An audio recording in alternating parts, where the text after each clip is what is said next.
Hello, everybody. Hello. So, as the video description says, I'm working on some Legos here and figured I'd chit chat and try and set up a second camera. This one here. I don't know how long it'll last. My phone's only at like 30%, but here we are. And I'm also trying out a new microphone, which seems to be working. But if anybody jumps in and can hear me, please, by all means, let me know if I'm clear or if I need to up the gain. Just say hello.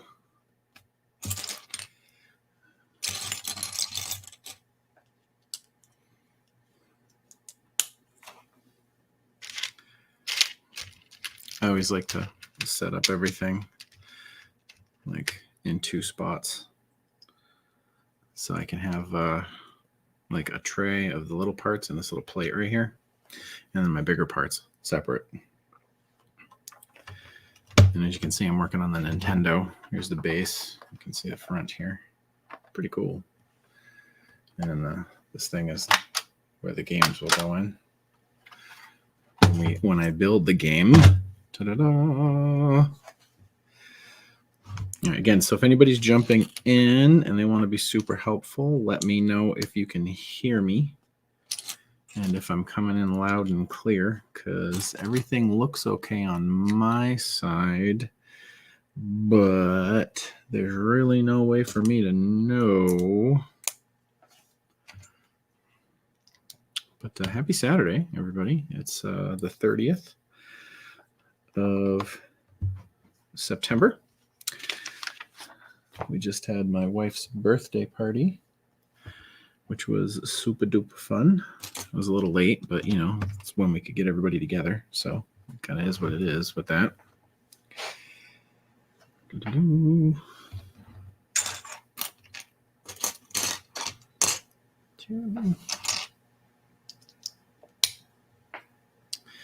If anybody has any questions, you can feel free to ask them, even if you don't know what you're doing.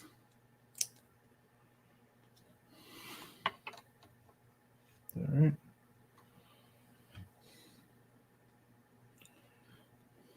That looks right. Is that right?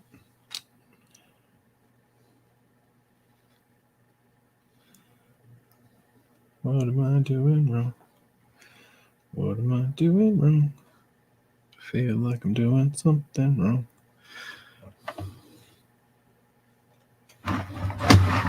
Okay, let's link to that. Let's link to that. To that. That's why I'm missing a part. This one. Hey, Angel Rummel. How are you, my friend? Happy Saturday. Hope you're enjoying pina coladas and rats. Or at least a pina colada. If not the rats.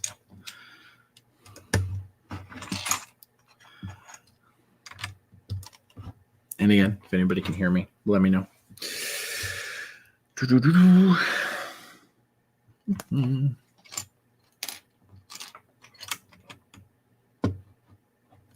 One of the things that I love about these Lego sets is the amount of detail that they fit into them. It's crazy.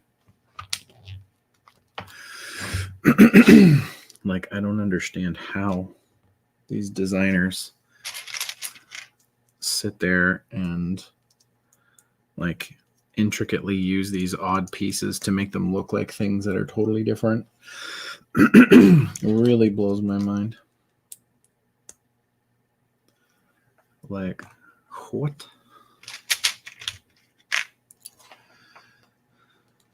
Been doing a lot of good writing. Very productive. Kids are back in school.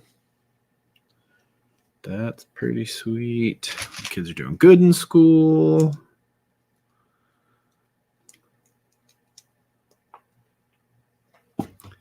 Which is always what we want.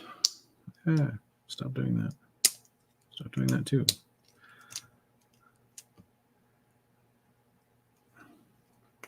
Get on there. I like watching the like the reels and the TikTok videos of all the like the master Lego builders who come up with all these like really cool ideas for like alternate uses of parts, because you know everyone just kind of gets used to it. This fella. Doot. Hey, Mr. Abrahamson, how are you? A little sub-assembly here. And then that goes there. Ta-da. It looks like we're going to build it again. Can you hear me, Ryan? Can you hear me? Talk to me. Somebody, please. Anybody. It's so lonely here. It's so lonely. I can turn up my gain. My gains.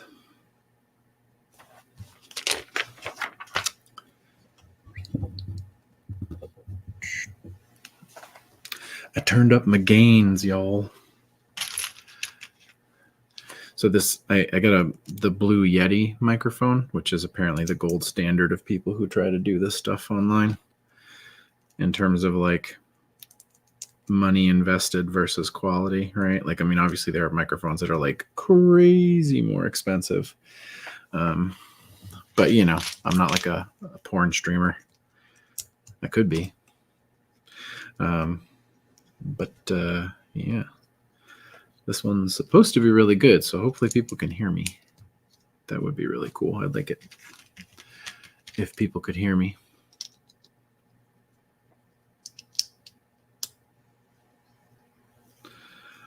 Five, and then this one. Doobie-doobie-doo. Doing this twice. All right. 2x. 2x. Oh boy. Oh boy. Ah, thanks, Sarah. Somebody followed the instructions. Appreciate that.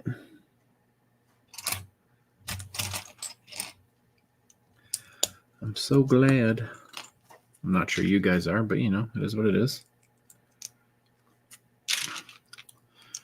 Yeah, it's not this weekend. You might want to wait until the next weekend. That'll probably be better because I'll actually be there next weekend, not this coming weekend.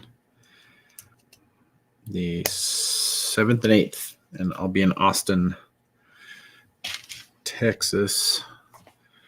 We're doing some signings at a couple of comic book stores in Austin, and what's the other one? Cedar Park, I think it is, which is a suburb of Austin. And we'll be there. And then on Saturday, the Saturday thing is pretty short. It's like 12 to 2 or something like that. Pretty short. And we're going to try to get together to go out for some food and drinks afterwards. So once we settle on a location for that, I'll let everybody know.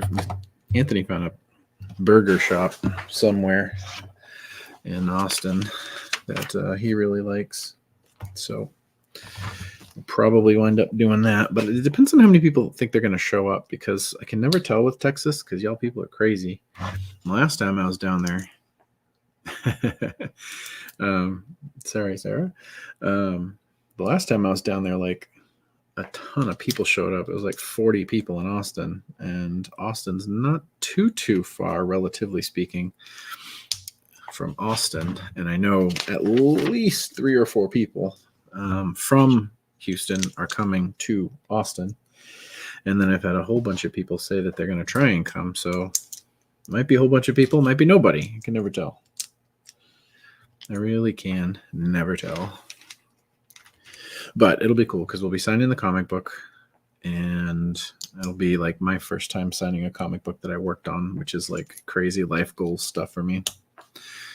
And it's Texas, which I haven't been to in like, gosh, it was before Willow was born. So like 8 years or so. Because I went right before I met Leah, which was a fun trip. Leah being my wife, for those of you who are wondering, who don't know.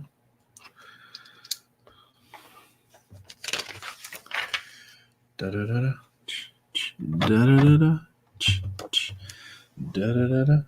Da da da da. That's like the vent that goes there. How cool is that? All right. Turn this fella. Getting into the nitty gritty over here. That's a 6. What's everybody else up to today? Got here late. What is your Lego creation? It's a great question. That does not look right at all.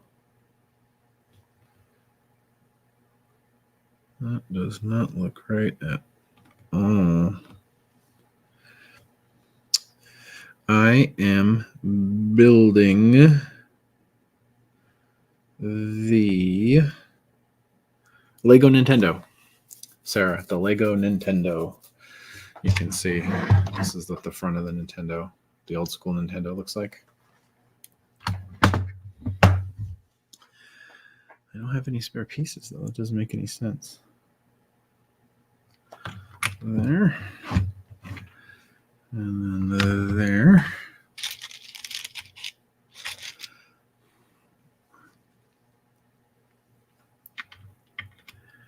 This fella. And then this little bastard right here. I have to be very careful when I'm with the kids because I'm like, I like cuss under my breath. Am I just off by one? Yeah, I'm just off by one. Weird. How'd that happen? Probably the kids, if I had to guess. I blame them. Come on, Bert. Do as I say. Not as I do. There. Got my handy dandy remover tool. Boop. Boop. Boop. Boop. Boop.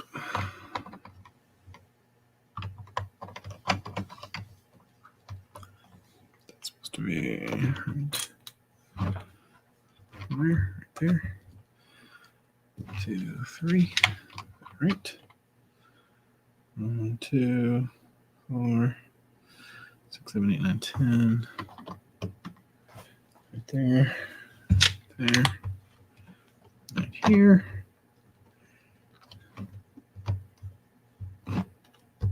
Bam.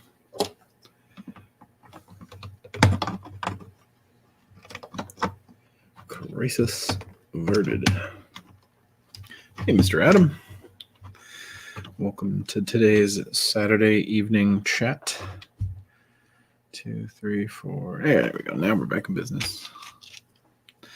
One little pip off. Total chaos, everybody. Total chaos. Like, what am I going to do with my life now? I used to build Legos all the time back when I was single. And, you know, when Leah and I first met, we actually used to do Legos as dates, like one of our first dates ever. We built the Lego Cafe, which is actually right here behind me. You see this? We built that together on our very first like date at home, which was really fun. It was a great way to spend a lot of time together because you can like chat, you can drink, and it was just cool. It was fun, you know? So I married her, you know. 1, 2, 3, 4. Oh, do you play any video games? Adam, I used to play a ton, man. But since having the kids happened, I don't really have time to play many. Like before I had the kids, I would use this time right now to play. But the reality of it is like I get addicted real bad, especially when I'm like totally immersed in it and like really into the game. So I have to like be very cognizant of my time in terms of like how I choose to spend it. And while I love playing, my system of choice was PlayStation. So I love playing PlayStation. I just can't. Like I just can't. It's just not a good idea. Because I'll find reasons to be like, I wrote enough today. I'm gonna go play. Because it's just me managing my time during the day. Because I'm self-employed and whatnot. And if I don't kind of hold myself accountable, I just go off the rails. It's pretty bad. Because I love them. I love games. Like I love the really immersive like RPGs and like world exploration games and like good shooters. And when I say good shooters, I don't mean like the PvP ones. I'm not into the PvP shooters. I'm more like Borderlands or like the ones that have a little bit more of a story. Kids and video games do not mix. The other thing too is my eldest Willow is very clearly going to be a gamer, and she gets like I can't even explain to you how like narrowed and don't you son of a bitch, where'd you go, you bastard. And of course my flashlight's right there. Oh, everybody gets to see my fat ass.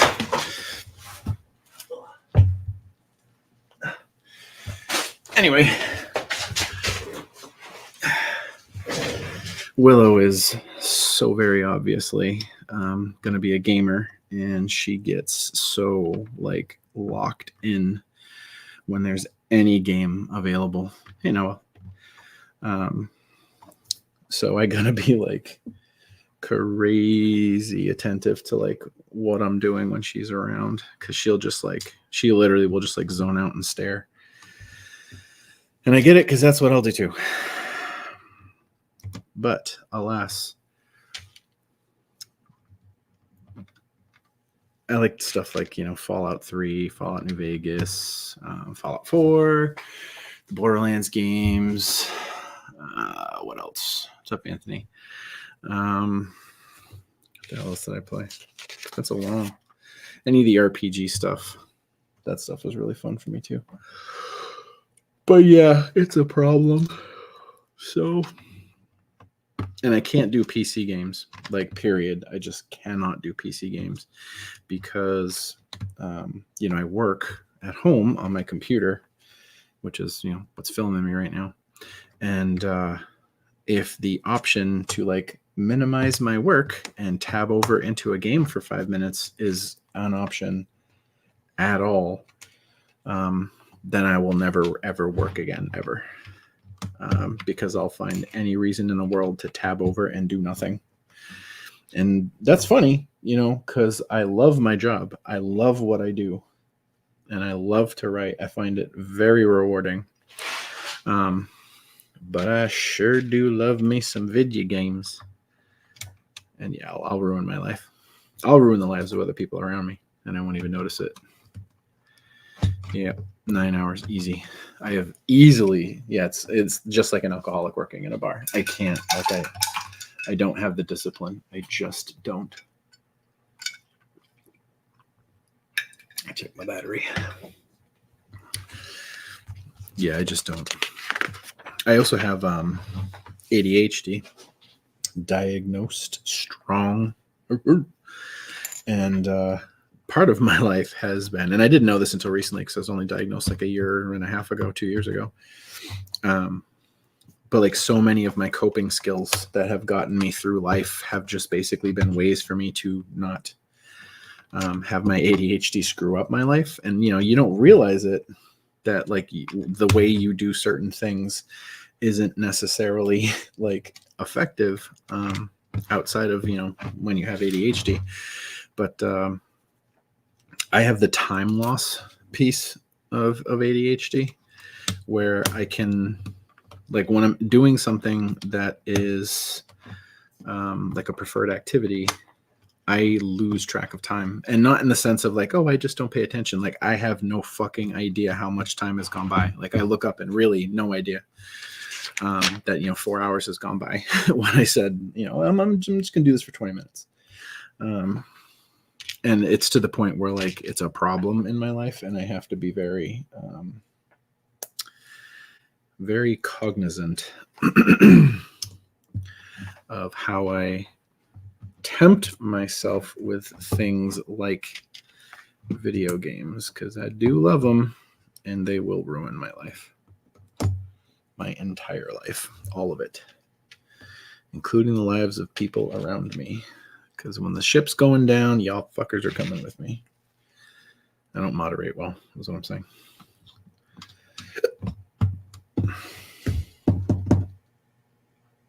Is that it? Oh, I see. I see. What else is everybody else doing? Oh, take care, Adam. Thanks for the question, man. Good to see you. 2, 3.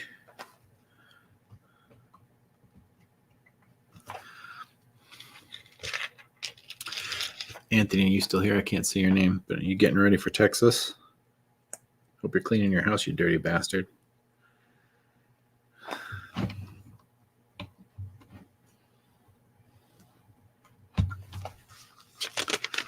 Just chilling after a hard working day. How is Argentina, Noel? How are things in Argentina? Like, I mean, I know you send me like text messages and stuff, and it sounds like it's a hot mess, but like, how are your day-to-day moments? Decent? Hope so. Why is that there? That doesn't make any sense. It's rough. Sucks. Is it safe? Like, have there been lots of like looting and violence issues? 1, 2. You have to make sure you aren't sleeping on a pile of clothes. Wouldn't be the first time. My wife is a bear when it comes to putting clothes away.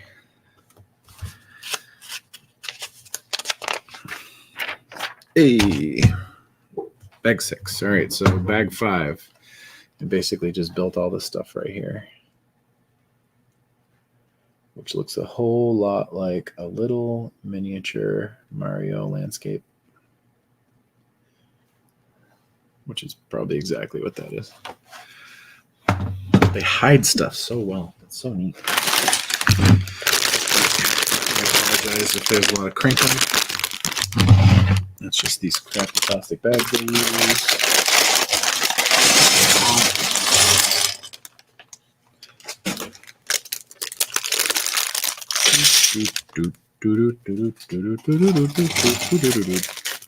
You don't put signs with prices anymore because it just changes hour to hour, right, with the inflation.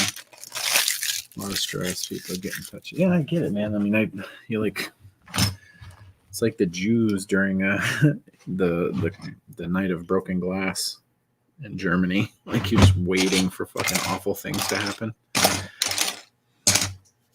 I can only imagine the stress. I mean, it's stressful here, and my life is completely gravy and easy. Shit's just expensive. But, is what it is. All right, 1, 2, 3, 4. All right. 4. Yep, that one. The cranking comes from your diapers. Yeah, that's true. I should probably buy some diapers. I'm getting up there. Just to have a couple on hand. You never know. You really don't. Yeah, the Infinity Gauntlet all put together, but dropped when we moved. Oh, man, that's brutal. I have Boba Fett's Skip Ray Blast Boat, a.k.a. Slave One, which they no longer call Slave One because apparently the word slave is offensive. But, whatever. I mean, it's not like a good word, but you know, it is a word. Anyway, I had it in my office, and it was on a shelf, and the girls slammed the door on the wall that the shelf was on, and it just came right off. Smash, and it broke up real good.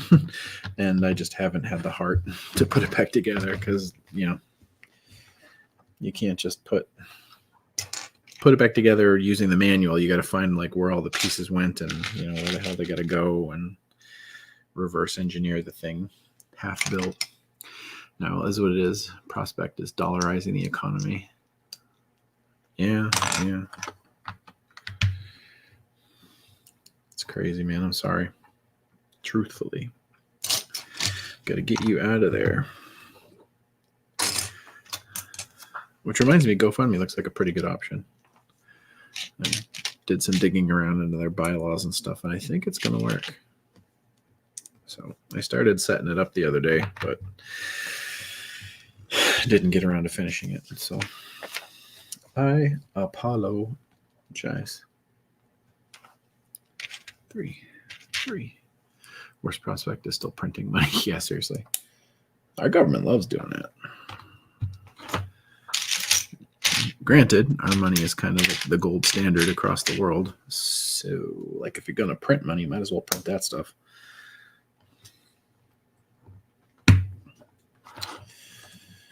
Three. 1.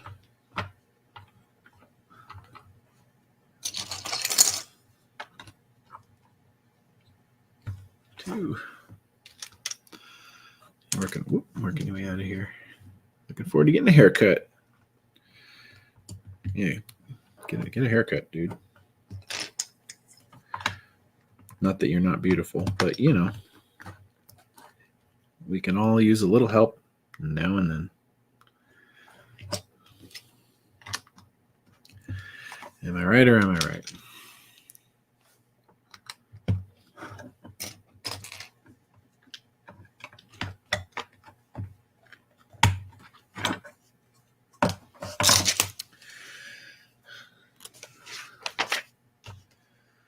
Ooh, the whole thing, huh? Wow, okay. All right. Have to get nice pictures for the campaign. Yeah, I mean, if they can't be nice, they just at least need to look, you know, like you're not going to rob a fucking 7-Eleven as soon as you get out. Because to be fair, you know, that picture you sent me, you do kind of look like you're about to rob a 7-Eleven. 7-Eleven's a grocery convenience, like gas station store, by the way. I think it's like the biggest in the world. I don't know if you have them down in Argentina, but they're everywhere up here. Sarah, one of your Kickstarter rewards is assumed physical copy of Bad Rabbit, but you obviously won't get it in time to bring it to your outside in person. So, Sarah, if you bought a physical copy and you haven't gotten it yet, that's because we're waiting until I sign them all with Anthony. That way, everybody who backed the campaign can get both of our autographs on it, both signatures. And if you're coming to either signing, you can just get it straight from us and we can hand it to you. So you will get your copy when we see you. How cool is that? So now we just covered up that little Mario diorama that I built. So yeah, we, you know, when we were kind of logistically sort of planning all this out, it was, you know, like, when do we ship what? You know, when can I do this? And, you know, Anthony, this is Anthony's first time fulfilling a Kickstarter, and, you know, I'm up to like my 3rd or 4th one now. So, you know, we're kind of like sharing everything I can in terms of like advice and whatnot. And, you know, he's holding off on shipping everything until we can both sign it, because that adds the most amount of value, I think, to people who back the Kickstarter. So yeah, you'll be able to get it in person, which is pretty sweet, if you ask me. 7-Elevens aren't a thing here. Walmart is leaving the country. Mom and pops. Yeah. I mean, that's not the worst thing. Like, honestly, like, I understand mom and pop stores don't get like volume discounts, but you do get better service. I would much rather have a lot of mom and pop stores. That being said, I make my living off Amazon, so I'm a hypocrite.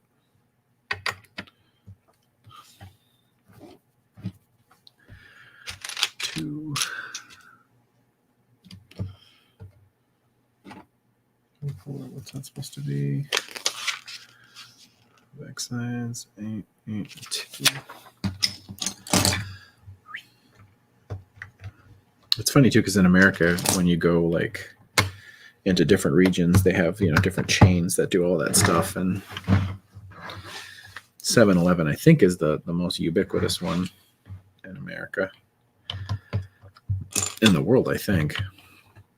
But up here in New England, we have like Cumberland Farms, which is basically 7-Elevens, but with a different logo.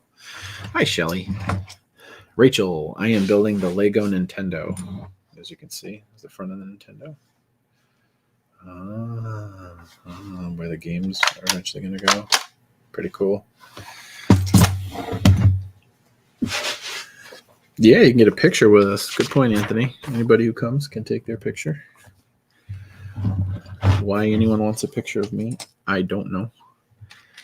But that is an option. I still get really weirded out's not the word when people want my pictures. I'm not weirded out by it. But, as the fat kid who was incredibly self-conscious of his looks and being teased and all that jazz my entire adolescence, the idea that anybody actually wants to take my picture really triggers the little kid inside me, because it's like, are you what are you gonna do to fuck with me? You're just saying that, aren't you? And it's just kind of weird. You're building the Star Wars Sandcrawler. I don't know if you can see it, but I have it. It's right up here. Way up at top. Can you see it? It's in the shadows right there. The Sandcrawler is a baller.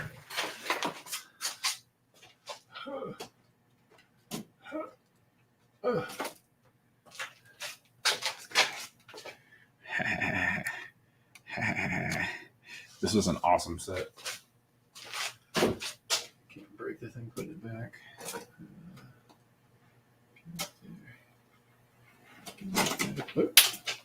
Fuck, I lost the sand person.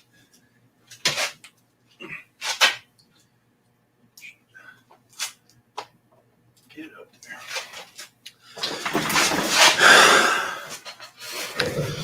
Yeah, that thing was awesome. That was one of my greatest professional successes as a Lego purchaser, because I had 1 and then 4. What are you talking about? 1 and then 4. That doesn't make any sense. That doesn't make any sense at all. I was sitting at home one day and got an email from Toys R Us back when it was a thing. And they were like, here, have a coupon for, 25% off some stuff or whatever. And I was like, oh, cool. And it was like, this coupon expires in X days or whatever. And I, didn't think anything of it. This is when I was living on my own and didn't have any responsibilities. And I got another email from Toys R Us the next day, and it was at 8 o'clock at night or something like that. And it was like, hey, check out these deals at your local Toys R Us's. And it was essentially all of the things that they were putting on clearance that they were just offering to newsletter subscribers first. And one of the things that they had listed as being in stock was that Sandcrawler right there. And I called the store at 8:15 at night, and the closest Toys R Us was an hour away from me, an hour drive. And I called them. I was like, hey, I just got a coupon. It says that I can cash it in for this thing. It says you have it in stock. Do you have it in stock? And they put me on hold. And a couple minutes later, they're like, yeah, we got it. I'm like, can you put it behind the counter? I'm driving an hour to come get it. I'm like, yep, sure, no problem. But we closed at 9:15 or 9:30 or whatever. I forget what time it was. And I hoofed it. I got in the car and literally just floored it all the way, a whole hour to Toys R Us. Bought the thing, came home, and just like, hallelujah. But anyway, it was like I forget what the exact number was, but it was like a $280 set. And then it was on clearance. So it was marked down like another 30%. And then I had the coupon for 25%. So I basically got this like, I don't know, $300 Lego set for it was something like $130, $140. And I was like over the moon. Like, I did it. Not only did I get like a holy grail Lego set that I've always wanted to build, but I got a deal on it. I felt very accomplished. Thank you.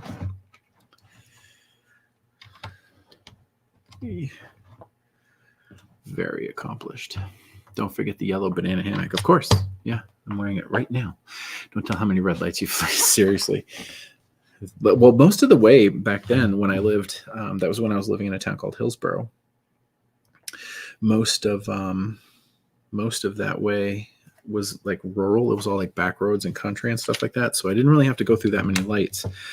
But there were a lot of side roads, a lot of back roads. I was probably doing 65 miles an hour on in a 30, you know, like the cops would have had a field day writing that ticket. The small towns don't have anything better to do with their time, the cops, right? And I'm not saying that to be insulting at all. Like these cops literally have nothing better to do with their time. They just sit there. And our small towns don't have crime in the way, a big city would. And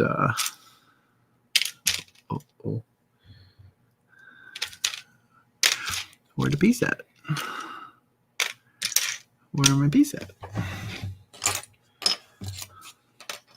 I know it's not lost. Never had a Lego set missing piece. Are you stuck in the bag? Nope. 7. Maybe if I just start building other things. There it is. More deer than traffic lights. Yeah, probably. That's probably a very fair thing to say. We do have a lot of deer up here. The other day I went to the dump, which is like 3 miles, 4 miles from the house. And we had a ton of trash, so I had to make 2 trips. And I pulled into the yard at the end of the night, and there was just probably an 8-10 point buck just standing in our yard, just chilling. I got out and was like, "Hey, buddy." And he just looked at me and then sprang off into the woods. Man, I wish it was a better opportunity. I love venison too. I would have shot the shit out of that thing. What are you doing, Scotty? Awake. And yes, I'm doing stuff. I'm building Legos. I'm building the Lego Nintendo, as you can see. I got it for my birthday. Very exciting stuff. I am working on the main Nintendo. It comes with a television as well, which I'll be building at some point soon-ish.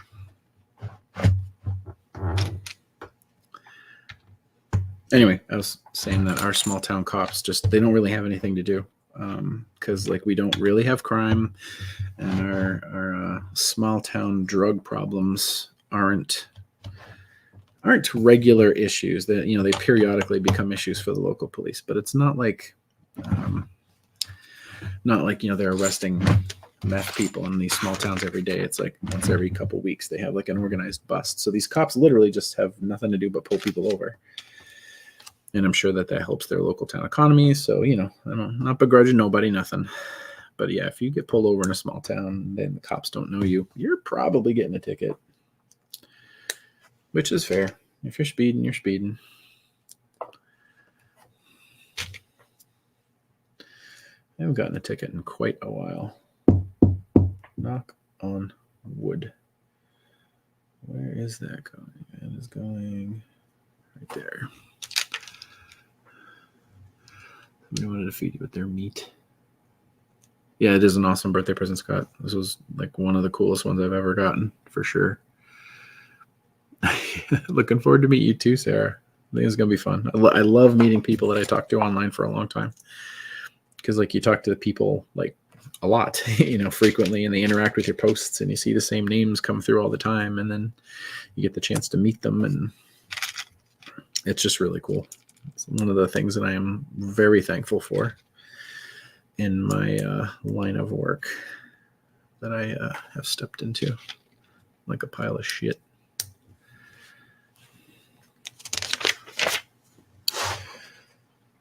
Okay, let's go right here.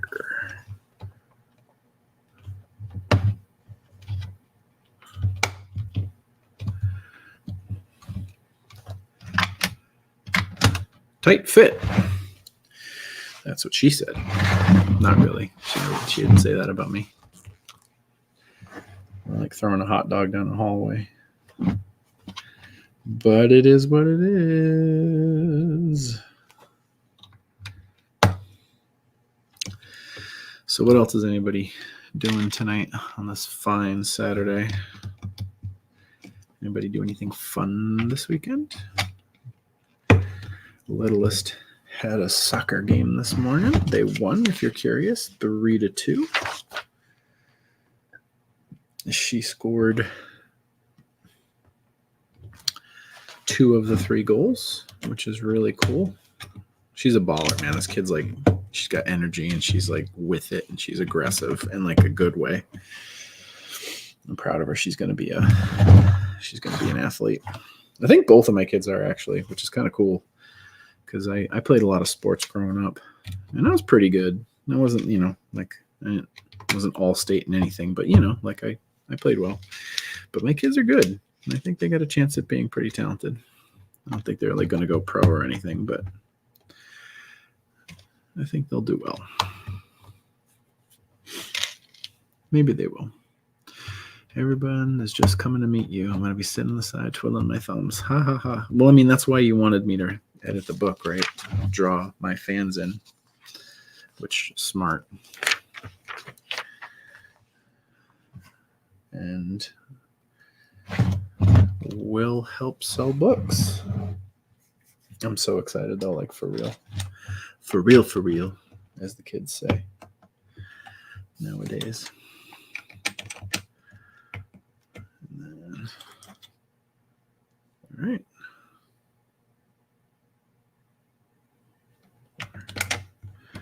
Yeah, that's good. And then on the other side too, right?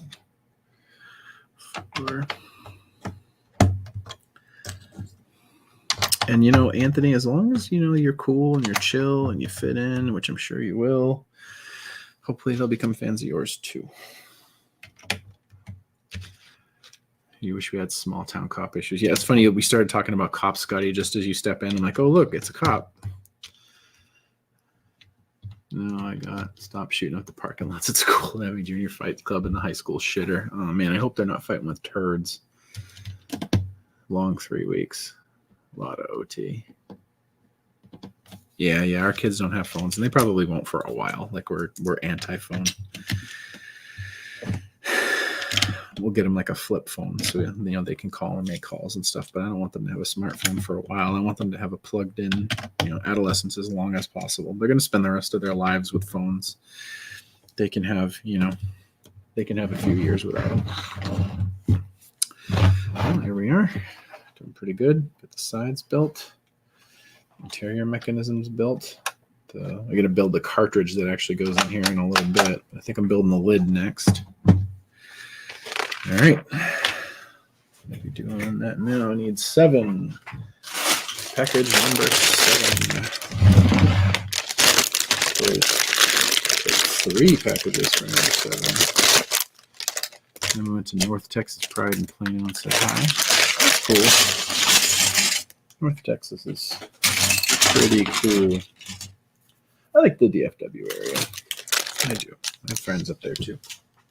I don't know if any of my buddies from DFW are coming down to Austin for this one. I mean, that's a bit of a hike. That's like, 4 hours? At least 5 hours? Dopamine screen in the hands of a child. Yeah, we don't want that. We don't want phones for our kids for a while. And they're going to, their friends at school are going to pick on them. Why don't you have a phone? And they'll hate us for a long time. And then they'll grow up, like all kids do. And then they'll be like, I'm so glad you didn't let us have a phone, but we're going to have to deal with several years of them hating us. I mean, they already hate us, right? Like, every time we say no to something, they're like, I fucking hate you. Well, they don't add fucking, but you're the worst dad ever. Okay. Why can't you just let us eat cake right before bedtime? Well, because, probably going to mess you up pretty bad if you do. Not going to feel good. Might have some nightmares. I'll be fine. You're 5. You have no idea what you'll be. Yeah, right. Parenting is hard. The thing about parenting that sucks is like it brings up all the shit in you that you didn't have to deal with your entire life. Like all of my unresolved parental drama, like all the shit that I was just able to like kind of gloss over because, like I didn't have any kids that, brought it up. It brings it all up to the front and it's like, man, why am I acting like a dick? And then you get into therapy and they're like, oh, you're acting like a dick because your parents treated you kind of like a dick at this point in your life. Like, shit. Well, I don't want to do that to my kids. And that's why I'm in therapy. To be a better dad. So far, so good. It's worth it. It is worth it. 2, 3, 4. 1, 2, 3, 4. I feel like my my audience of readers is largely like veterans or parents. And then there's like some stragglers who are neither. But like I think for the most part, a lot of them are veterans and parents. Or both. So, that's kind of cool. It's good to have support in your community.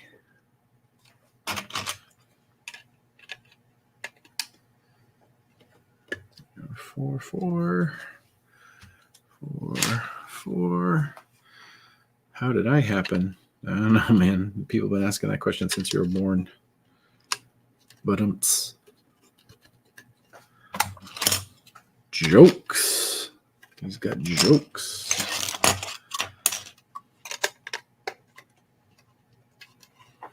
Nice little roof plate here. Oh, it just goes right on there. Okay.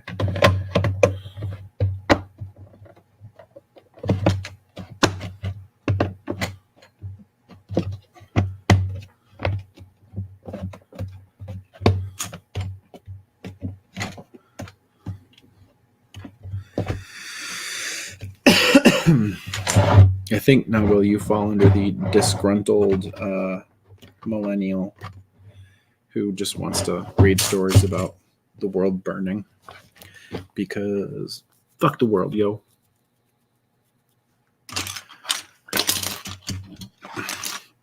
And to be fair, I often say the same thing myself because, man, it's annoying to be alive. And I mean that in like the kindest possible way. No, I don't. I said it. I stand by my words. Speaking of fuck society, we've been watching Mr. Robot on Prime, which is a pretty cool show. We've been enjoying it. It's about a hacker who's got like addiction issues and substance abuse issues and stuff like that, and mental health issues, and he's just all fucked up. But it's good. It's like really solid. And the name of their hacker group is F Society, and the whole plot of the show is basically, I mean, we're 2 seasons in. The whole plot of the show is them basically like trying to take down like one of the world's biggest corporations because they're evil. It's literally Evil Corp,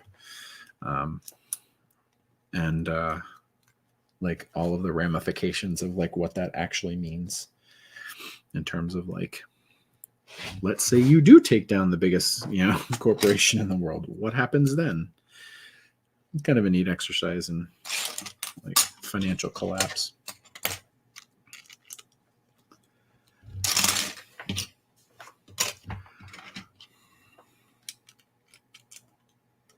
It is. It's good. Rami Malek is really good, the actor. Scott, you got to get back to therapy. Your insurance dropped him. Oh, man. Thanks for supporting me. Right. Yeah, 5 a.m. Yeah. Thanks, man. Appreciate it, Scotty. I want to get down to Virginia soon, too. Hopefully I can do that with the family because, like, all of my fans down there have kids, and it would be really fun to get them all together. Okay, that's light gray. If I can get down to Scares That Care again, man, that'd be great. Of course, I call it Scares That Care Authorthon or AuthorCon now because it's just authors. But it's like the cat's meow now to get in there because high demand, which is good. I mean, it's a good show. It's run by good people. It's a charity event. And it is a lot of fun.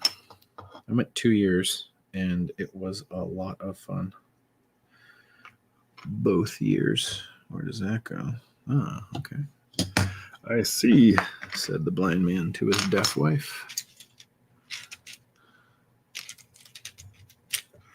Are you still donating to vets charities? I donate books for the most part. Financially, the last couple of years with the kids arriving, it's been pretty tough. So we've been, keeping things a little closer to our chest. And I've been sending them books. The charity that I support a lot, Operation First Response, brings them to Walter Reed Medical Hospital, which is awesome. And the guys who are recouping from battle injury, they have like a shelf of my books there. And I just every time I come out with a new book, I just send them some more books. But I haven't been able to donate money in a while. I've been pretty broke saving for the house.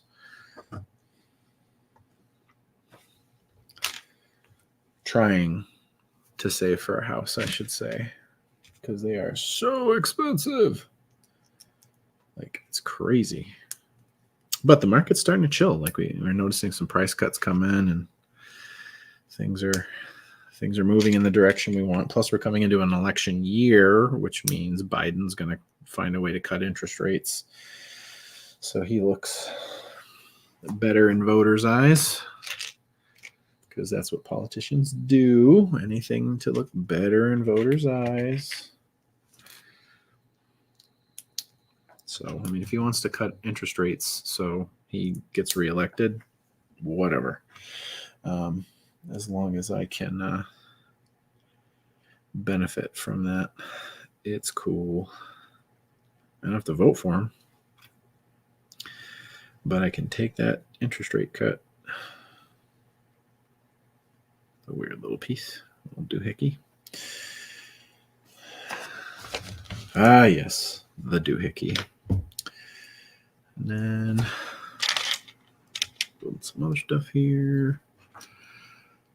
Oh, you just bought. How was the process, Shelly? Interest rates are batshit. Even with good credit, they're awful.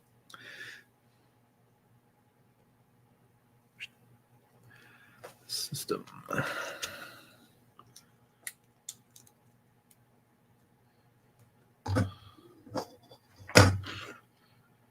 Here. All right.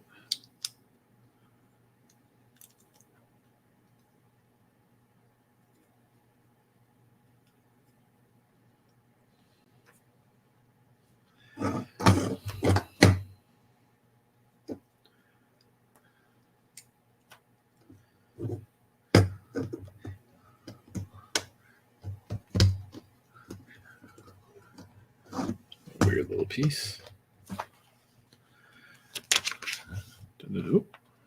It's upside down. Upside down. Bad job. No donut. Although I had cake today, so feeling pretty good about that. Nintendo goes here. Yeah, boy. Entertainment. Feels like we're doing the same thing over and over. Yeah, it's awful. Like sign this, sign that, sign this, sign that. Re-sign this. And then somebody wants to change something, and then you got to go through the whole process again of signing and signing and signing. Hey, Nintendo Entertainment System. It's the lid. Oh.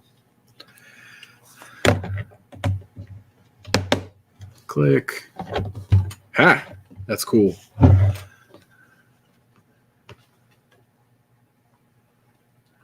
All right, and then whoop.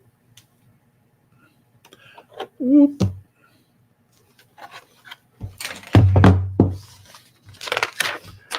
Baller. When we bought our first house as a couple, we had a pretty smooth process. The guy selling the house was nice and like wasn't really into arguing over really anything and was like conceded on most of the stuff we asked for. But it was a buyer's market back then. You know, interest rates were fine, and you know, there was plenty of inventory at the time, and it just, you know, it worked out. But now it's like the total opposite. Like nobody's selling nothing. Nobody wants to give you a deal on nothing. Everybody's charging full price. No one wants to work with you. It's like either buy it or fuck off. Well, dude, please don't forget to blow in it. I'm building the cartridge right now. It's the beginning of the cartridge, right? So flip. And then square, square. One, square, square. All right. No. This is right. Turn it on. You turn me on, Noel. You turn me on. So for those of you, there's a little bit more of a crowd here. Is the audio okay? Is my microphone okay? It's a brand new microphone. It's fancy, expensive. I got it as a birthday present. Please tell me you can hear me okay. Or if you're like picking up a lot of background noise or anything like that. It's a directional mic. So like I can aim it at my face, and supposedly it's just supposed to capture right here, right? And not pick up the sounds of stuff in the background, but maybe it isn't. I don't know. I don't know anything.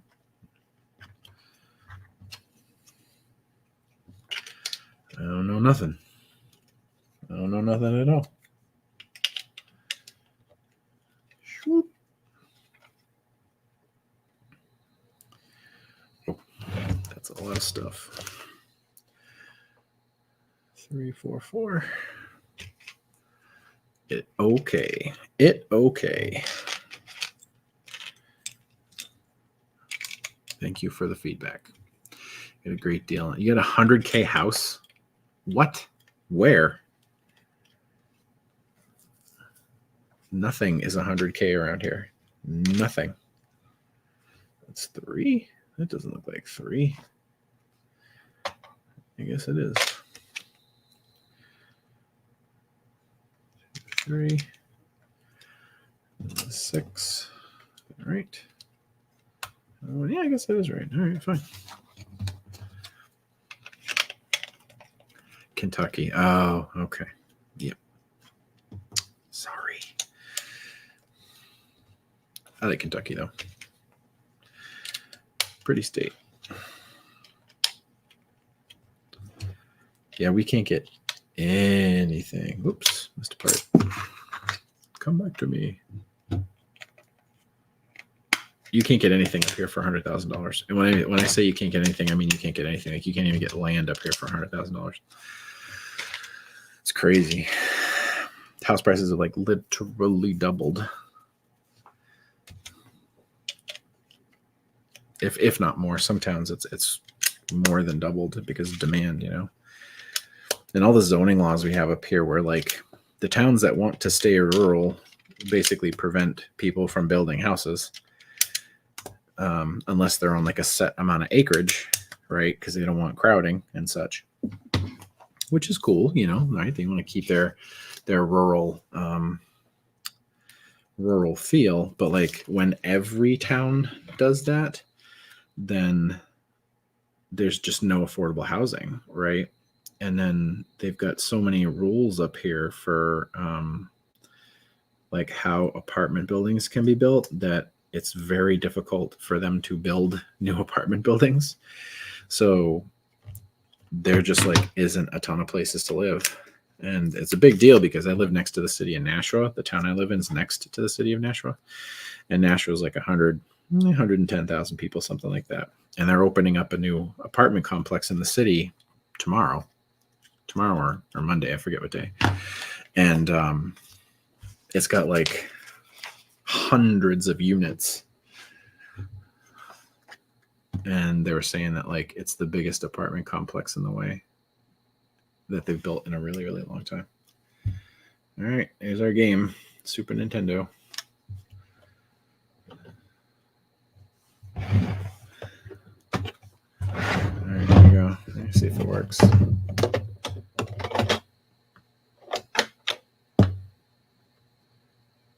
Swoop. Swoop.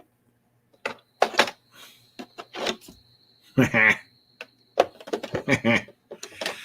am such a kid. That is awesome. That is awesome. All right, number 8, bag number 8. Now we are working on the controller. Much love, Anthony. Y'all have a great night. Be kind to yourself. That is not a euphemism for play with yourself. Just like be kind to yourself. You deserve it. I'm gonna dump all these bags out. There we go.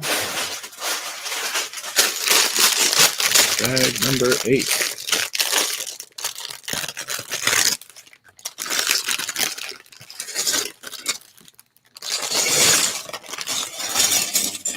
Oh, speaking of which, I know there's only like 6 of you here right now, but it just occurred to me that I am still trying to like get any kind of a footprint over on TikTok, and it's hard because I suck at making videos. Like these are fun, you know, like I can talk live, whatever. But like when it comes to TikTok, I'm just not into like the whole video editing thing. And like production values, you know, whatever. But I put up a TikTok post the other day doing a book giveaway. So if anybody is over on TikTok and you want a shot at winning some of my books, search out my account. And it's pretty easy. You just got to tag a profile, a user that you have gotten book recommendations from in the past in the comments. And that's just basically to help me find some more people to talk to and connect with. And then you can win up to 3 books. It's just 3 books, but if you don't want some, I guess you could say you don't want them. You're not downloading TikTok anytime soon. You're paranoid. You're probably right. But yeah. TikTok is a dangerous time sink as well. It scratches that video game addiction itch because like their format of like easy scrolling stuff and their algorithm is just on point. They just know exactly what to show you.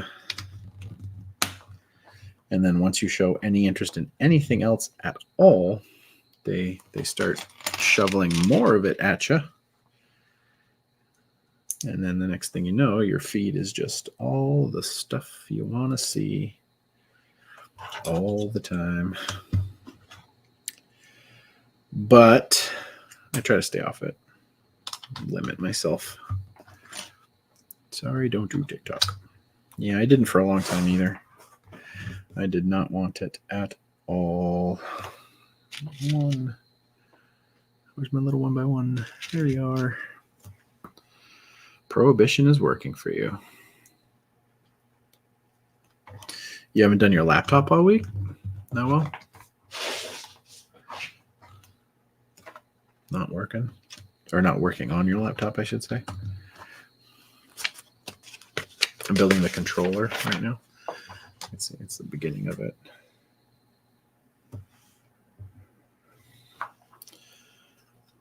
Whoa. Controller hose. Whoop. I shouldn't drop that on the floor. It's all dirty. Son of a bitch. Bit with a dryer sheet later. Doo-doo-doo. Neither working nor playing. Probably for the best, my friend. Probably for the best. Is that the right one? Yes. Oof. Oof. Goes through here. All right. Oh, yeah. Swoop.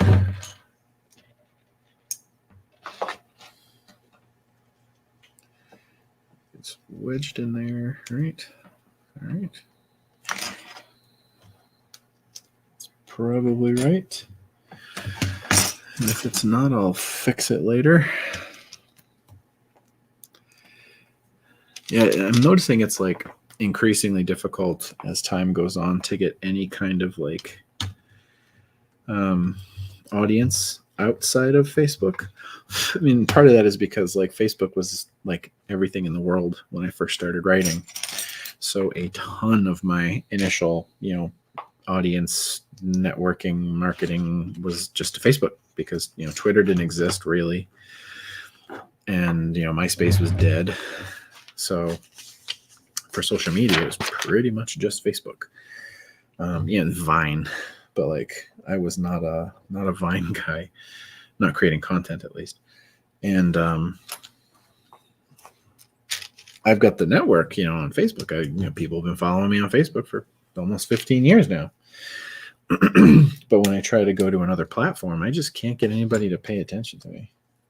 And I'm like, okay, and I'm working on YouTube, and I'm getting a little bit of volume there. Nothing huge, but steady subscribers, and it's nice to talk to people. And people, unfortunately, a lot of people listen to my stuff on YouTube, which none of it is mine. It's all pirated. It's like if you're listening to my stuff on YouTube,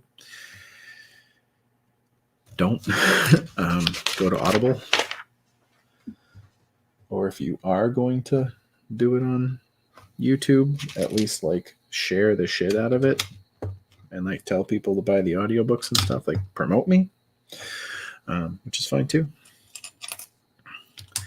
But if I can have some kind of a footprint on YouTube and get some of these videos going and have a presence there, that's cool. It's just tough to keep up with everything. And write.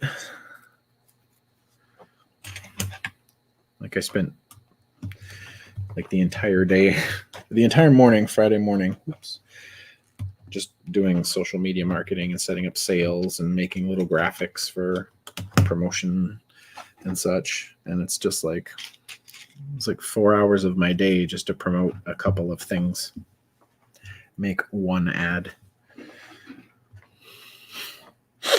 And I get it. That's the business. But I would much rather just be like making up stories and stuff. But I can't. I have to advertise. I have to. Otherwise, nobody will find my work. It's an Xbox achievement. Zoom. Yeah. Facebook is reliable, I guess. And like the thing with Facebook now is like they monetized me, which is cool because now for like running videos like this, I will actually get paid a very small amount of money. But I don't feel as bad anymore, kind of just looking directly at Facebook as like a primary thing all the time, because at least I'm recouping some money there, right? Like, I mean, even if it's like 30 or 40 bucks a month, or, you know, however much I get to make, it's something, you know? So that's cool, right? That's cool. I have offers for pirates.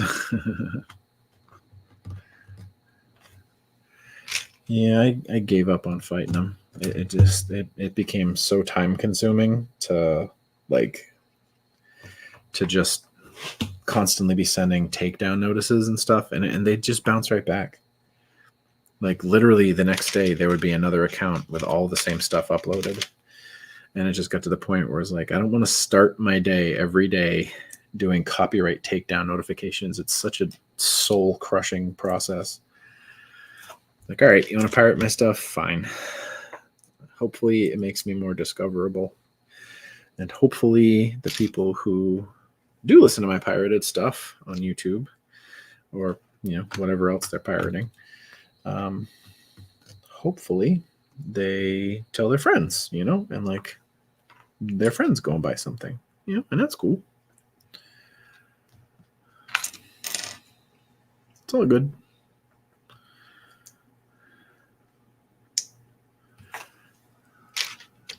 This is a really neat article about Be Like a Dandelion that a much more successful author than I wrote. And his article is basically like, you know, if you want to be a writer, you can't sit here, you know, worrying about everything that, oh, that's fun, everything that's getting stolen of yours, because there's literally nothing you can do to stop it nowadays. They're going to steal. And, you know, that's just life. So instead of fretting about all the people who are pirating your stuff and where they're getting it for free and how you're being screwed, whatever, think like a dandelion, right? That just literally ejaculates these seeds all over the universe. And whatever sticks and grows, sticks and grows. And they're very successful, you know, doing that. And if you just think like a dandelion and, you know, let people spread, you know, news of your work all over the place, you might germinate where you might otherwise not. And it's just not worth the time and effort of bitching about it. And like, I read that pretty recently and was like, I love that. I want to be like a dandelion. So I'm being like a dandelion.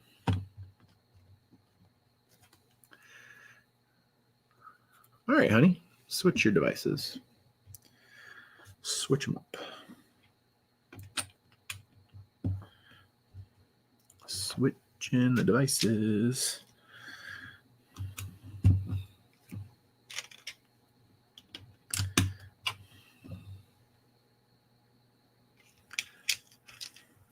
I used to get so worked up when I found stuff pirated. Like, I would just be like, rawr. You motherfuckers. I'd leave a comment on all their videos. You're stealing my shit. I hate you. And I would take it really personal. But then it was just like, why? Why am I sweating this so bad? Like,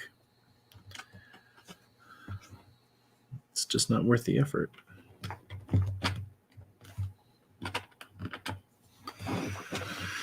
Pirate pairing is archiving your audiobooks will outlive Amazon. Yep, it does. That's right. That's right. Will.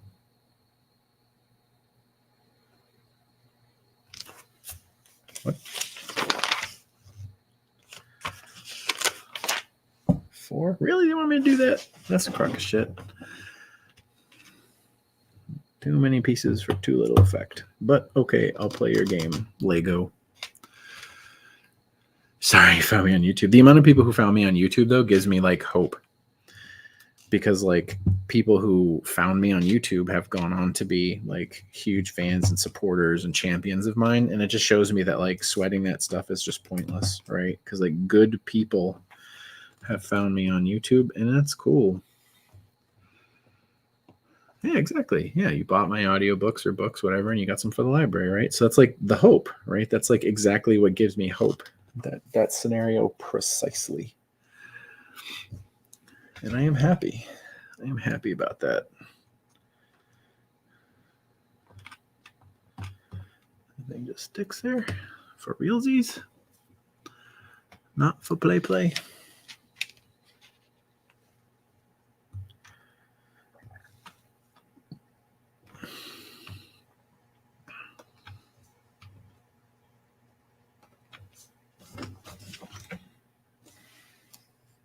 Mm-hmm.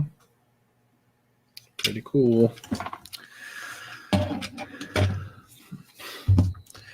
And then, criminally underrated movie, incidentally. So many of my friends have watched that movie and just thought it was funny as hell. I don't know if it's aged well, but it was funny. Fun movie.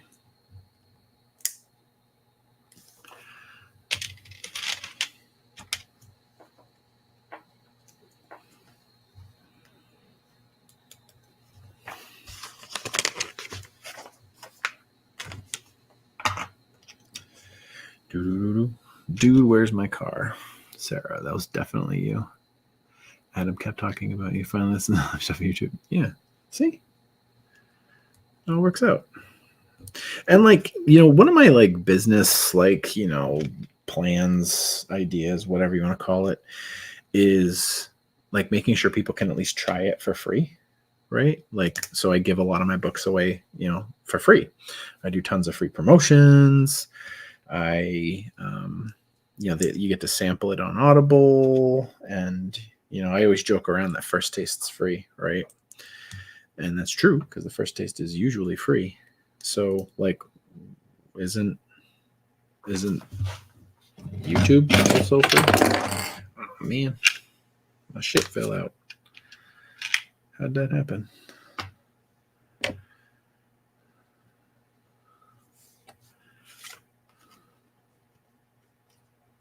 Is that supposed to stick in there?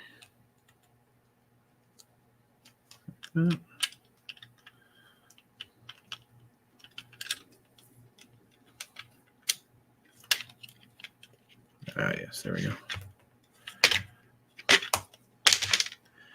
There's literally nothing holding that in. That's going to get lost immediately. Did I miss a piece?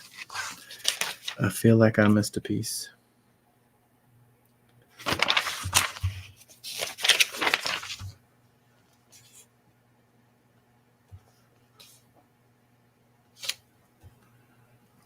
Maybe. Yep, I did. Sure enough. Haha.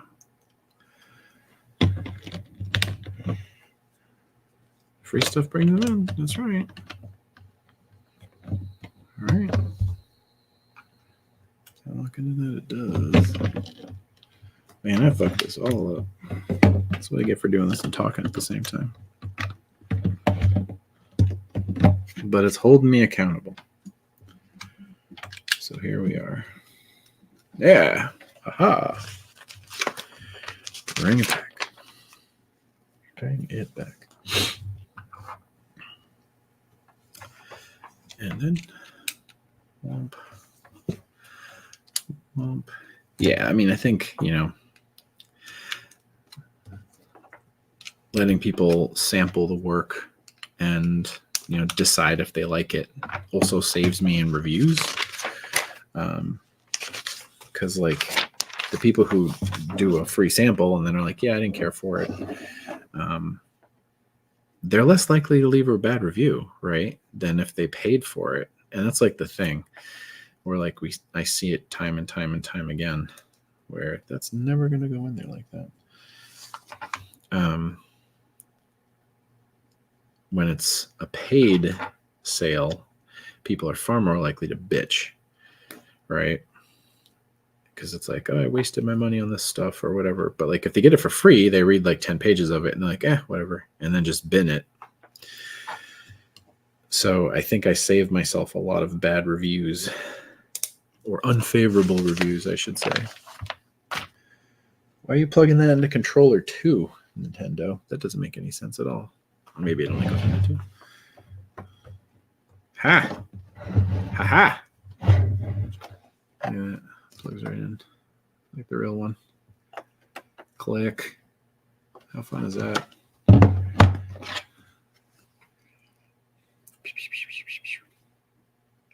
That's awesome. All right. Finished the whole first book. It's a big one. Now I get to move on to the television, which is going to be a process. So I'm told. Sent my Nintendo. It's easier to get bad reviews than a $10 and a $1 one. That's right. It's true. The television, which is Super Mario, fuck off, fluorescent light shine. There we go, kind of. Bam. What game are you going to play first? Well, by default, they only give me Nintendo's Super Mario Brothers. But I can't actually play it.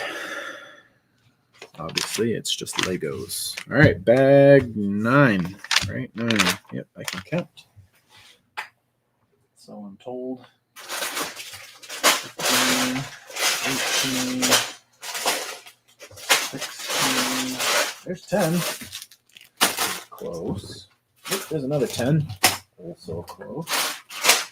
16, 17, 21, 9.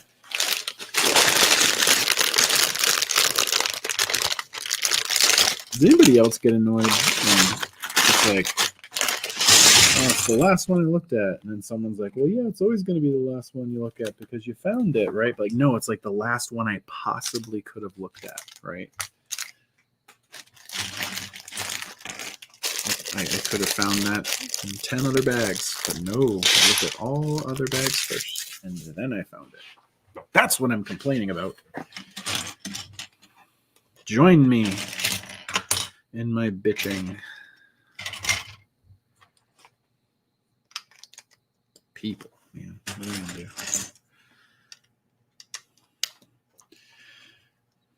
So I'm probably gonna hang on here for another half an hour. And then I'm probably going to try and head to bed here. Because the children's are going to wake me up probably pretty early tomorrow. Because that is what they do. Although the littlest is a sleeper. She likes to sleep in, which is great. My oldest is not a sleeper. She likes to wake up at the butt crack of dawn.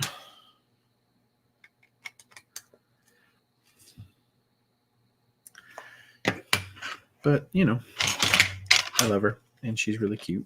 So, she's a good kid.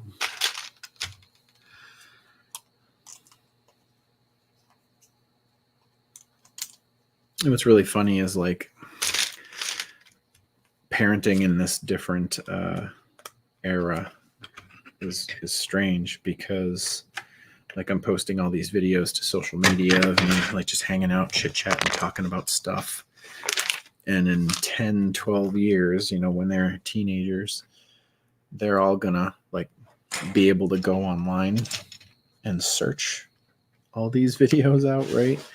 And be like, God, my dad is such a loser. Why is he talking so much? Why did anybody watch him? He looks so young. And I'll be like, yeah, that's your fault. You aged me. You sucked the life out of me. But yeah, I mean, like, it's just weird to think about, right? Like, I don't think I have any videos of my dad. I don't have any videos of my dad. I can't, not one. And there are 1,000 of me floating around. That walks in, huh? All right, let's do it up.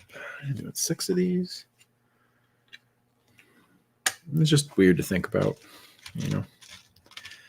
And like, what I wouldn't give to find some videos of my dad. Like, I'm sure somebody has like a camcorder video that they took in the 90s of him at like a Christmas family gathering or whatever. And like, maybe I should ask around because that would be really cool. Although I'd probably lose it because I haven't seen my dad since he died. Weird. Again, going back to the last thing is where you find it, right? The last time I saw my dad was when he died. But I mean, literally, like I was there when my dad died. But anyway, yeah, I'd probably lose it, which is probably good.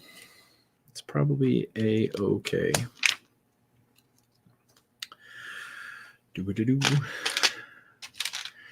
My dad was very much my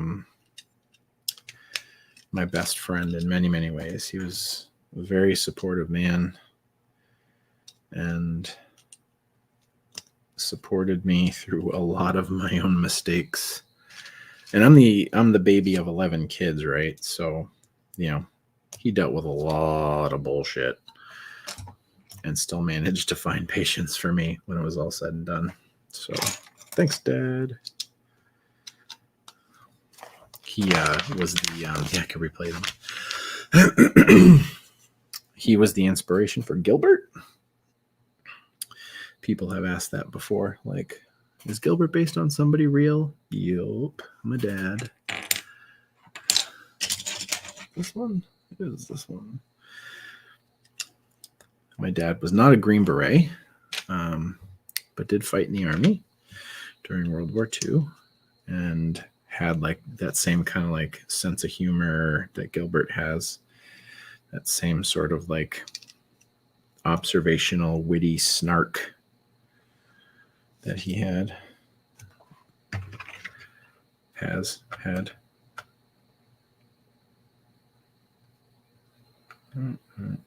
There. I don't know what I'm building, but this part spins. Maybe like the front or the back of the TV. What am I looking at here? 3. But yeah, man, it would be really cool to find a video of my dad. I would dig that. Drink.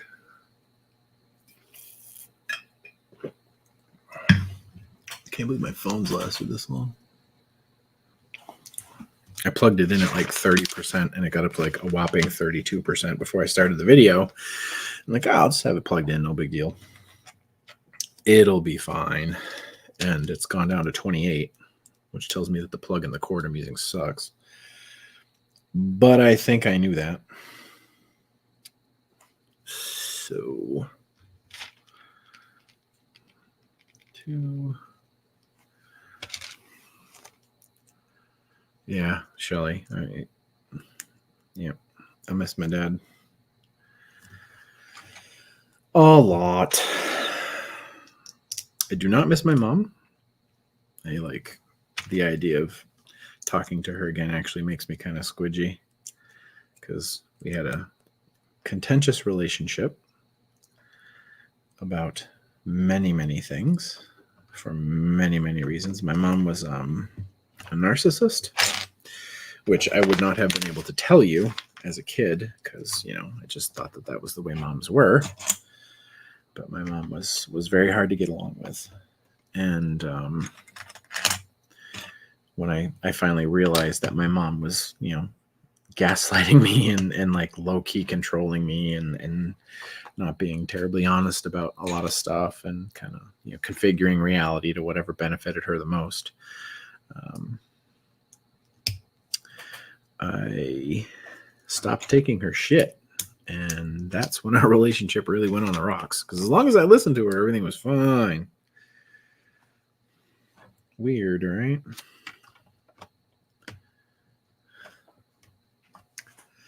Start phoning anyone with the Philbrook last name for you. You should get around that. It's the information age. Much easier than mailing tapes. No, I mean, I get tons of family. And I just, you know, it's never been something that I've pushed for. You know, finding videos of my dad's. I'm sure they exist. But, you know, been busy. having kids, writing books, big pimpin'.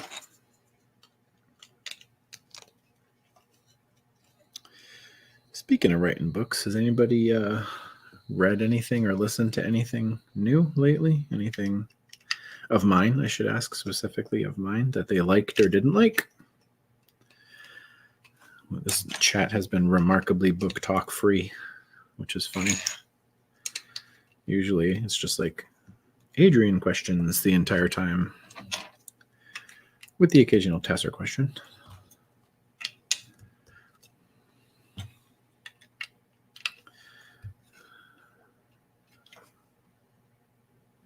Somebody was asking me in chat earlier, Foster Hales, I think it was, asking about how many more books were going to be in AUD, and I told him that there was probably only going to be one or two, and then that was going to be it. And he was like, what? Like, really? Like, yeah, probably. I don't want to keep writing it if I'm not really invested in the story, and this particular storyline is probably going to wrap up in a book or two. So here we are. And we got the Locky omnibus coming out, which I'm actually really excited for, because the Adrian's omnibus was like a massive thing for my success. I sat on it for a really, really long time, not releasing it because I thought it was actually going to like lose me money. But then, sales started to trail off, and I was like, all right, well, I'll do it now. We'll see what happens. And that like has literally made my career so much more productive. Because there's like the value shoppers who want to get maximum value.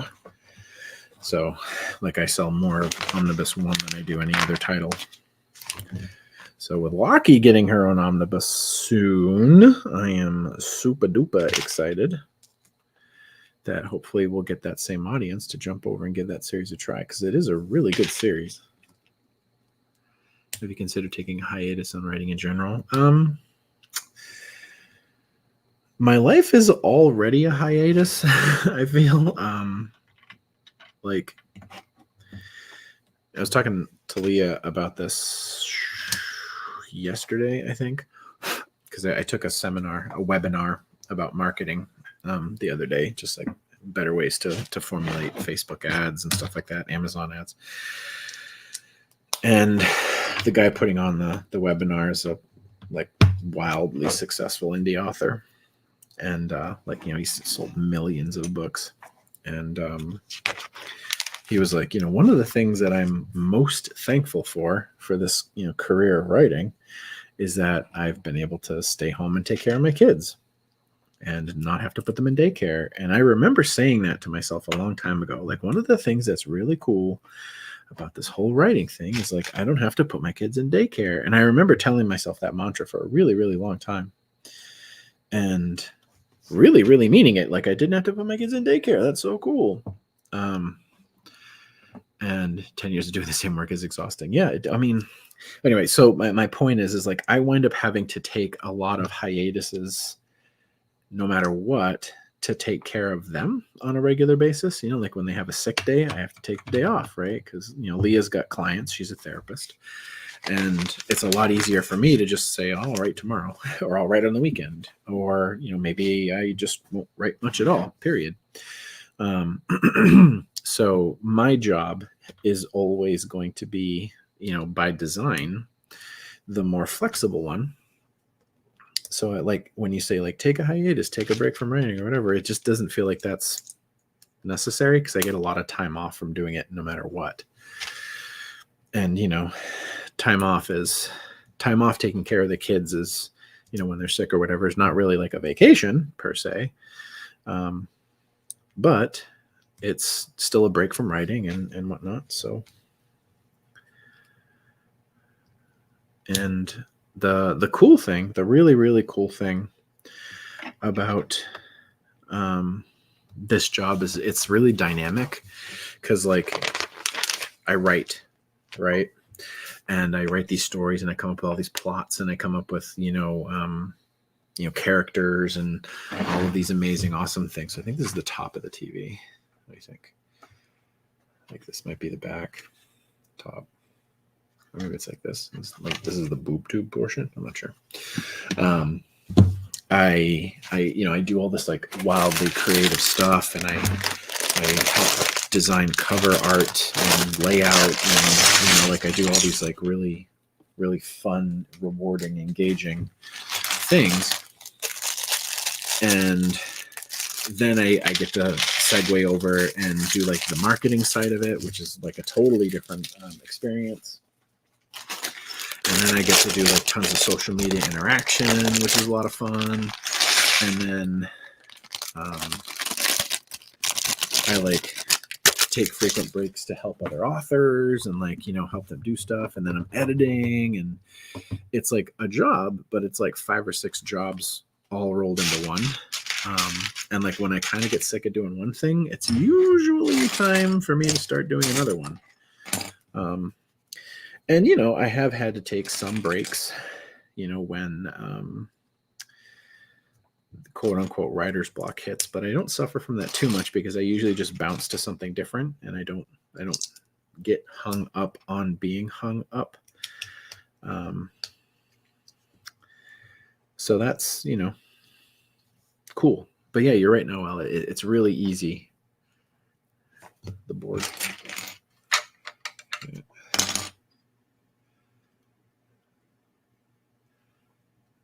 So I think this is the top or the back like this, because I think these pins are going to hold the screen on.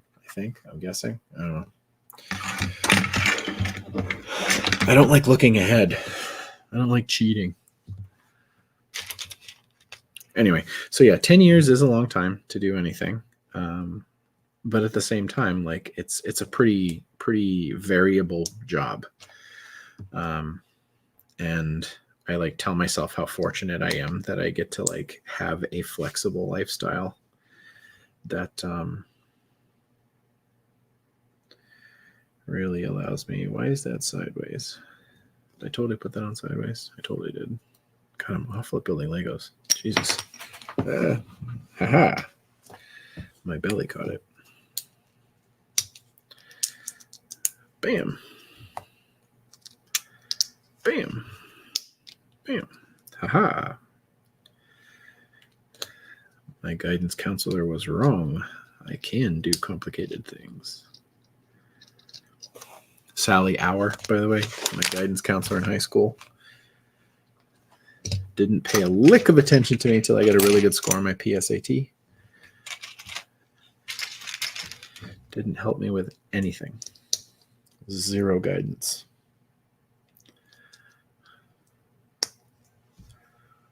What the fuck is that part? I have never seen this Lego before. What the shit is that? Well, whatever it is, it goes right there. So that's cool. And then that connects to it right there. Now we've built a little gear apparatus here. A lot of the television is technique parts, like the building, with like clicking stuff together and all that jazz. So, and then a white sleeve. I often tell people that one of the most meaningful interactions I ever had growing up in education was I think it was my 10th grade English teacher. And I remember her distinctly. Her name was Miss Onafree. And I thought she was kind of a wackadoo. Like, she was kind of silly. I thought she was a strange one. But I liked her, like she was a character and I liked her. And we had a creative writing assignment, and I wrote about D&D because, that's what I do. And she was like, you should read this in front of the class. This is a really good story. And I remember thinking, oh, fuck no. Yeah, like, no way. And not in no way at all. And she's like, no, you really should. It's really good. So I built up the balls and I read it in front of the class. And everybody thought it was weird, except for the people who, were into stuff like that. And there weren't that many. But the few people who really liked it were like, dude, that's really good. And I remember thinking, like, that's really neat. Like, some people really like my writing. And then at some point after that, she was like, your story is really good, Chris. Like, I want you to know that it's a well-told story. And I remember thinking, like, really? Like, kind of in disbelief about it. But she had like such genuine and sincere like belief in me in that one moment. And that stuck. That really stuck with me. And like to this day, when I think about like moments that were important in my writing career, that one little comment, that one little pat on the back was enormous. Like, it really made the difference later on in my life when I was like, all right, I'm going to try to write and then I'm going to show it to people. So Miss Onifree, if you're still alive, thank you. You made a big difference in my life, just with 5-minute conversation, if that. You work 7 days a week because your job is figuring out all that stuff. Yeah, solving problems and stuff. Yeah, running a shop is a lot. There's like, it's not just sitting behind a counter, right? It's doing a lot of stuff. Especially you guys like do like electronics repair and stuff. So did I have scenic panic? I mean, like, I've never been like a panic kid. I've never been a panic guy. Like, when bad things are happening, I'm usually like totally chill about it, and like I react in like a very logical way, and I don't get worked up over stuff like that. But if I can think about a problem, if I can think about something that's coming, I can really make myself nervous. Especially as a teenager, when I was like bullied real bad as a kid because we moved around a lot, and I was always the new kid, and I was always the fat kid because I've always been the biggest kid, right? Like, every school I went to, I was like pretty much always the biggest kid in school, or damn close to it. And where does that go? And getting up in front of the class and talking to people, or reading my story in front of people, I should say, was terrifying, because like I just fully expected to then spend the next 2 weeks getting picked on by the kids who thought I was a loser for playing D&D and then writing a quote unquote gay story about it. But I didn't get picked on. Like, people just kind of took it in stride and went along with it. And I mean, part of that was because I'd been in that school for a couple of years and I had a little bit more friend support. And part of it was because, I was the biggest kid in school and nobody gave me shit. But anyway, I definitely got pretty nervous about that. So their gear, how fun.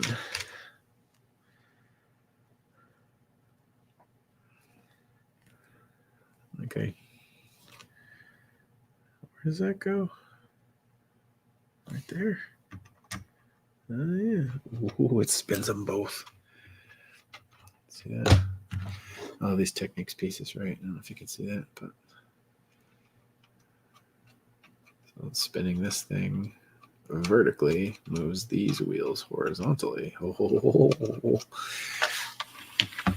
I made a machine.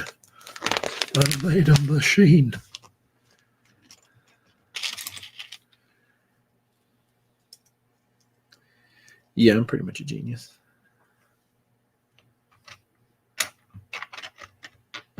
And there are people out there who are like legitimately building cars out of Legos. And I'm like, I made a gear. Look, everybody. I built myself a gear.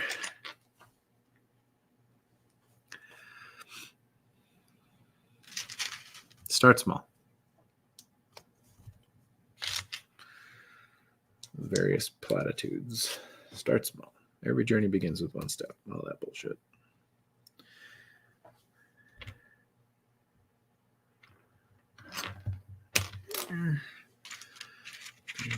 blue.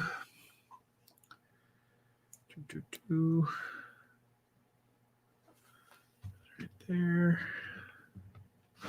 So this dual camera setup here is something that I've been hoping to do because I have the StreamYard platform, which Noel sent me a different one to use, and I have not done the legwork on going further into it, but the StreamYard one has been working out pretty well, so that's cool. But I can stream to multiple locations at the same time, and yeah, it's not that good with the comments because it doesn't show everybody all the comments from everywhere all at once. But I can do the split screen stuff as long as I have two devices. So this is my phone right here. This is my phone that I make all my phone calls on. And then this is my computer. So I can send an invite to my phone to join my StreamYard broadcast and then have both going simultaneously. So I thought that would be fun. And then maybe later on when I'm doing dice stuff, I can stream me like painting or casting or whatever it is people might be interested in.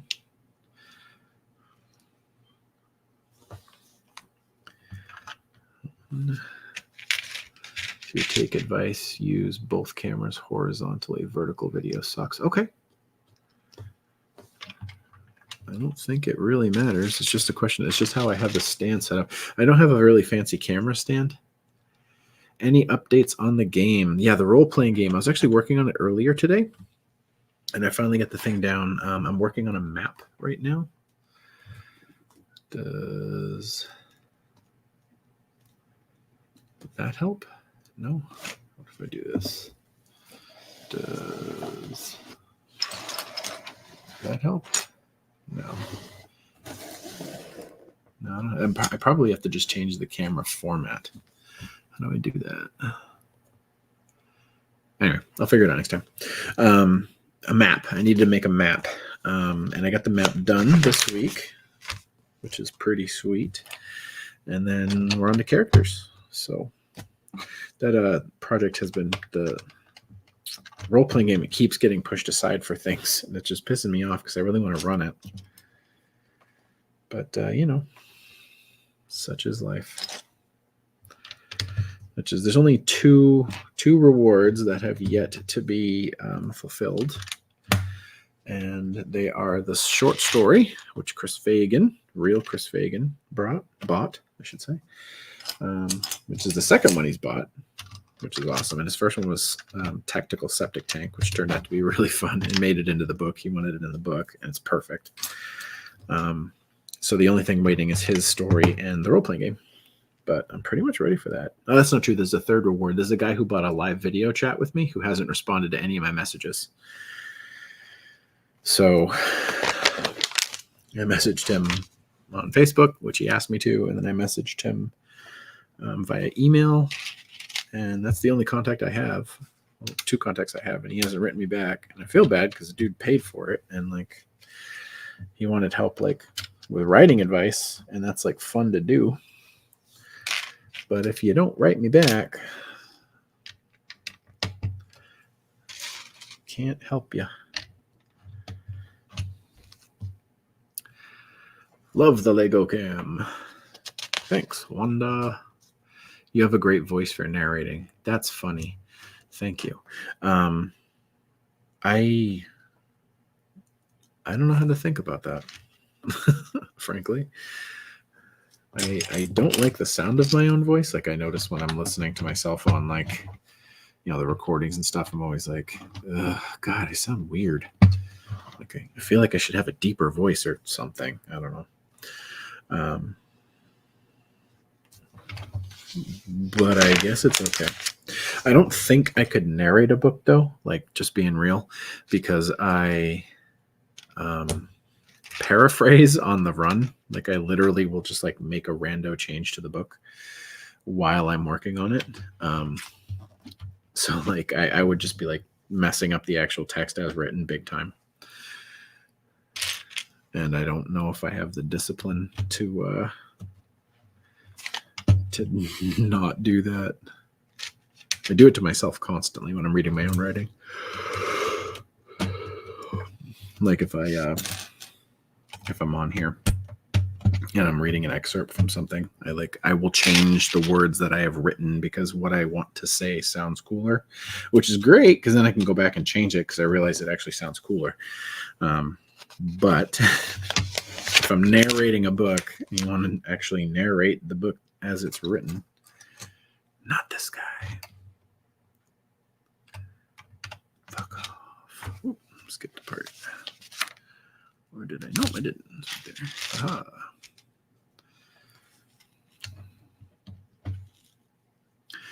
With the hardcover project, one of the big reasons that I wanted to do it was to push myself to get into the layout portion of the work, which I have subbed out my entire career to my buddy Alan, who also does a lot of my cover art.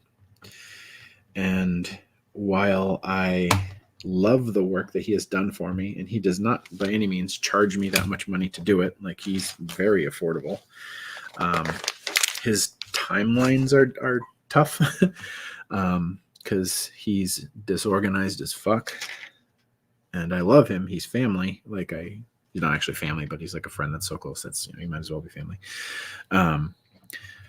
Like sometimes when I ask him to do stuff, I'm like, hey, can you do this in like the next 2 weeks or whatever? He's like, yeah, sure. And then 2 weeks roll around. He's like, oh, I got distracted. I forgot. Da, da, da, da, da. And I'm like, yeah, this is my job, And, then I'm like leaning on my buddy to do something as fast as possible. And, I don't want to be a dick to my friend. So being able to do my own layout,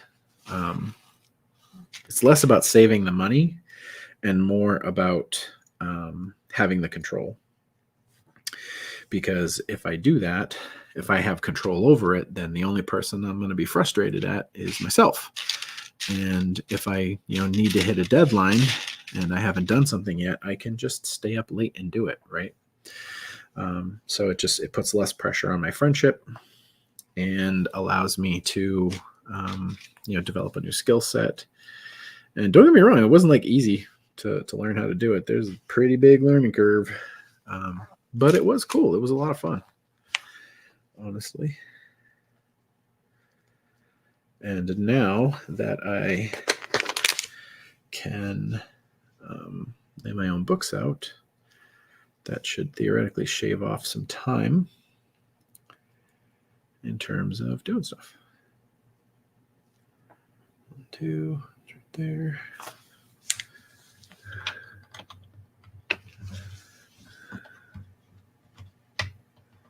Oh, that's cool. And then this guy and this guy. That is not locked in.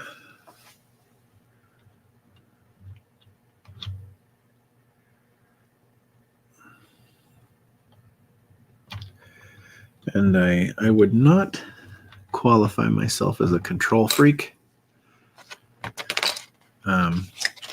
Yeah, I mean, what am I going to do, lean on you? So I would not qualify myself as a control freak because, I don't mind subbing work out as long as I know it's going to be done. But I do need to know when things will be done. If you make a mistake when you're doing it, okay, mistakes happen.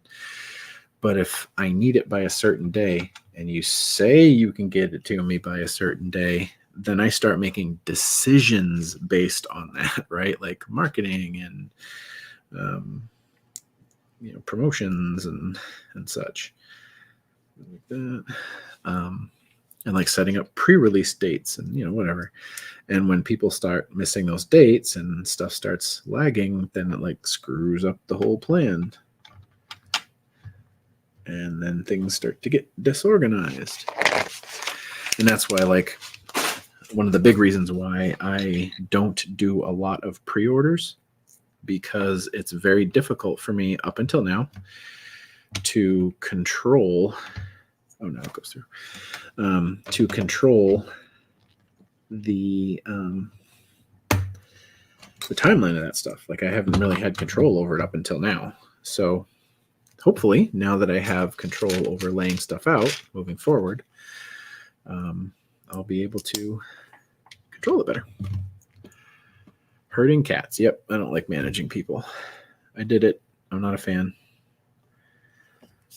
I don't like leaning on people that much, even if they've done the wrong.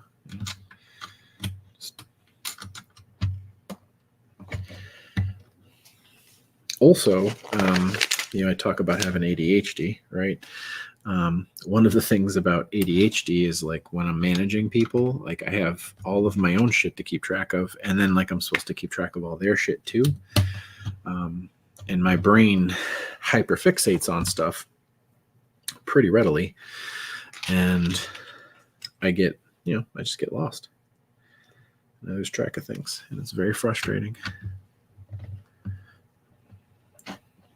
It's frustrating for me, and it's frustrating for people around me, which is a big reason why being self-employed is baller, because nobody bitches at me, and I don't have to bitch at anybody else. And when I do, it's a bummer, because I don't like bitching at people.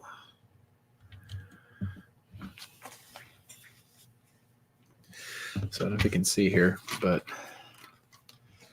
we built an arm that turns and it links into horizontal gears going in the other direction, which then turn the vertical gears, which is spinning everything through here and this. So lots of transfer of power there. So they say.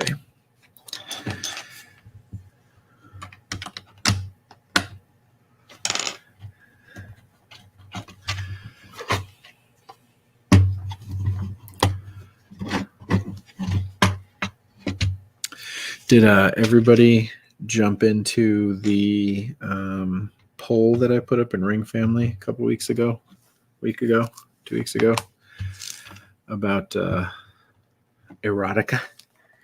Did anybody see that? If you didn't vote, go ahead and vote. Pretty fun poll.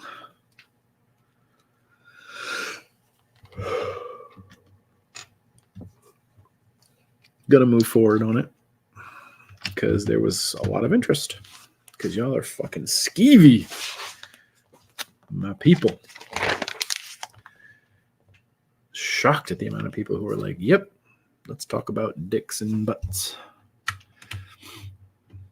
I guess I shouldn't be shocked. The world is depraved.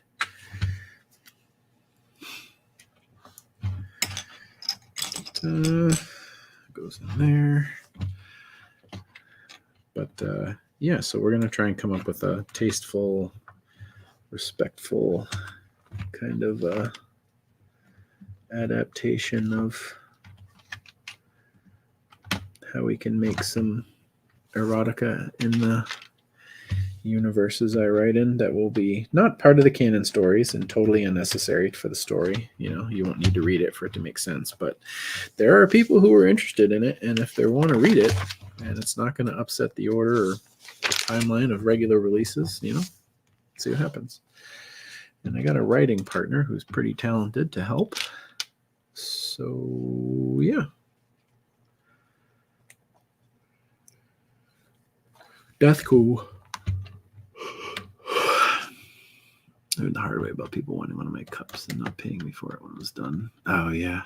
Hey, I was using your cup today, by the way, Shelly, at the my kid's soccer game. I was using it. I took a picture and posted it the other day when I was at Willow's softball game. I used it again, and I think the cup is in the picture. Love that cup. I use it all the time. So good. My wife was like, don't you want to make those cups? Isn't that cool? Like, nope. No thanks. Dice is cool. I'm happy with dice. I don't want to do cups.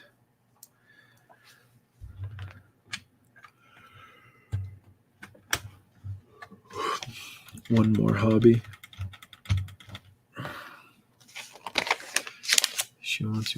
Davida Green Nora, she's already in the market. She wants me as a proofreader for Argentine. Nice. Yeah, I use it all the time. All the time. My wife uses it all the time. She steals my shit constantly. God bless her. 1,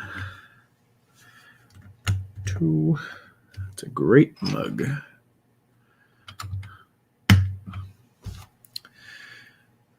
1 blue dot. Shelly in the chat here, Shelly Marshall, does like custom resin coffee mugs and stuff like that, like travel mugs and stuff. And she made some for me. Oof, God, 3 years ago, 4 years ago, something like that. I forget. It was a while ago. And it's like orangey, fiery, which I love orange. Orange is my favorite color. And then on it, she has, Chris is on it. And then she has the zombie stuck in a swing.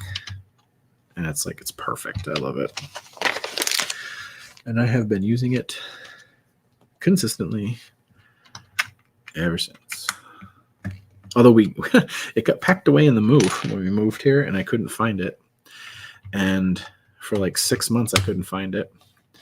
And maybe longer, maybe not as long, I don't know. And I was going through some stuff randomly a few months ago and found it and was like, yes, my mug. We didn't have another good one. I was pretty bummed. But now it's back and I'm happy. This is such a weird little piece that's going to go inside. Just trying to find my camera. So weird. Where's my camera? Right here. So strange. That's going to go right here. Inside the television apparatus. Da, da, da, da, da, da. Mana, da, da, da, da. Mana. 5 years ago. Jesus. God. That makes me feel old. Oh, that shit. Let's go here. Hey. I still can't believe I've been doing this for as long as I have been. Not the Legos, but writing.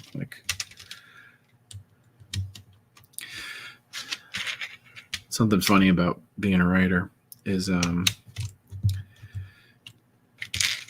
the ability to self-publish has, completely changed what it means to be a writer, because anybody can just self-publish a book now and call themselves a writer. I did. So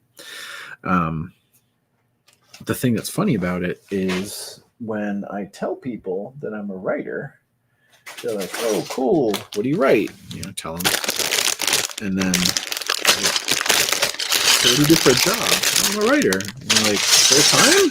That's your job? Yep, that's what I do for a living.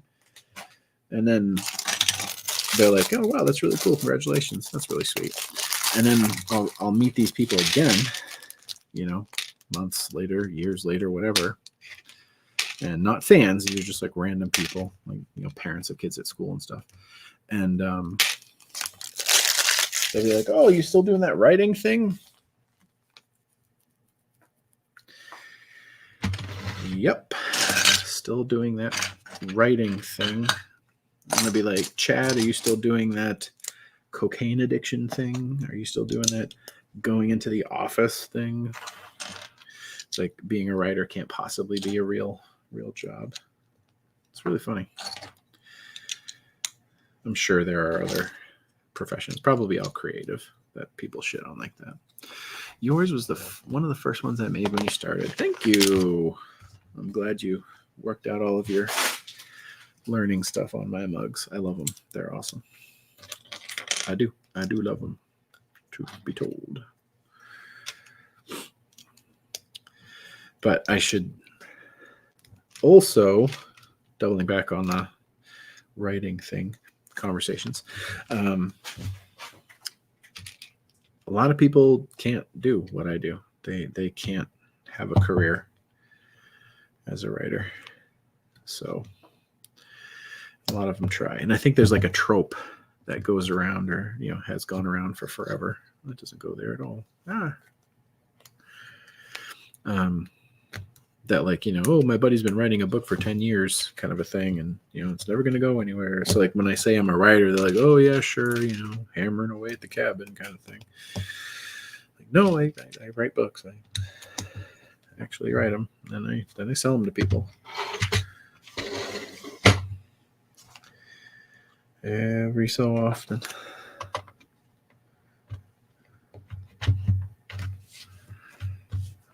Getting pretty busy in here. Hey, Jason. What's up, my Australian friend? So I got some stuff going on in there. Got some apparatuses. We got this gear up here. Now rotates up at the top. If you can see it. Clicks because it's got that thing on it. Oh, it doesn't go backwards. Interesting. It only goes one way. That's why it's a brake. Okay. The Pareto principle. Success is hard to obtain and retain. It is. I feel the pressure, though. I really do. I do.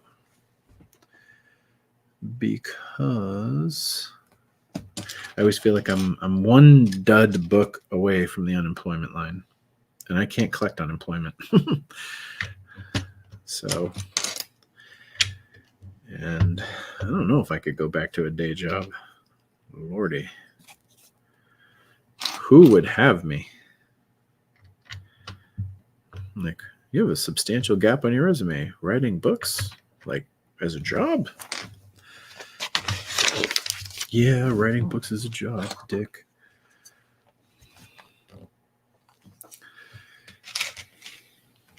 But, it's all good.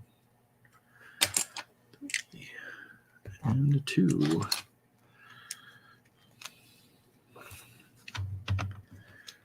Ta-da.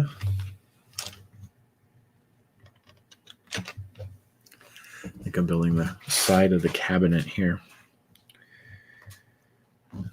1, 2, 3, 4.